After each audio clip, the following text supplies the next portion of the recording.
एक छोटे से गांव में, जो हरित पहाड़ियों और घने हरियाली से घिरा हुआ था, वहां एक बुद्धिमान बुजुर्ग नामक रमेश रहते थे।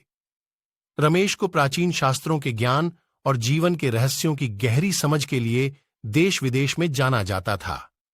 वह अपने दिनों को एक विशाल पीपल के पेड़ के नीचे ध्यान में बिताते थे, अपनी किताबों और लंबी रोलियों के बीच, और गांव वाले अक्सर उनसे दिल और आत्मा के मामलों में सलाह लेने के लिए उनकी शरण में आते थे।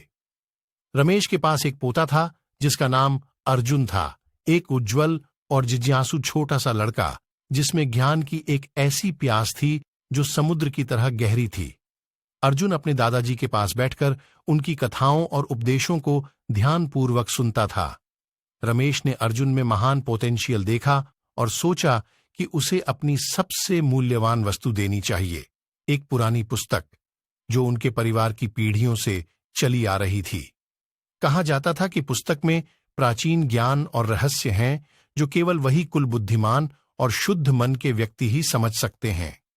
रमेश ने अपने पूरे जीवन को इसे समझने में व्यतीत किया था, और इसका सच्चा मतलब केवल उसके जीवन के उस भाग में खोजने के लिए उसने एक बार समझ लिया था।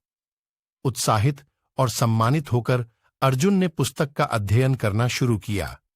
वह दिन रात इसके पृष्ठों पर ध्यान देने लगा, इसकी प्राकृतिक भाषा और प्रतीकों का समझने का प्रयास करते हुए। लेकिन जितना भी वह पढ़ता, उतना ही वह परेशान और अविश्वसनीय हो जाता गया। पुस्तक एक अजीब सीरीज विचारों और अवधारणाओं का प्रतीत होता था, जिसमें कोई स्पष्ट संरचना या अर्थ नहीं था। अर्जुन ने अपनी चिंता और निराशा के साथ दादाजी के पास जाने का निर्णय किया। रमेश ने ध्यानपूर्वक अर्जुन की चिंता सुनी और चिंताजनक हास्यास्पद होकर मुस्कुराया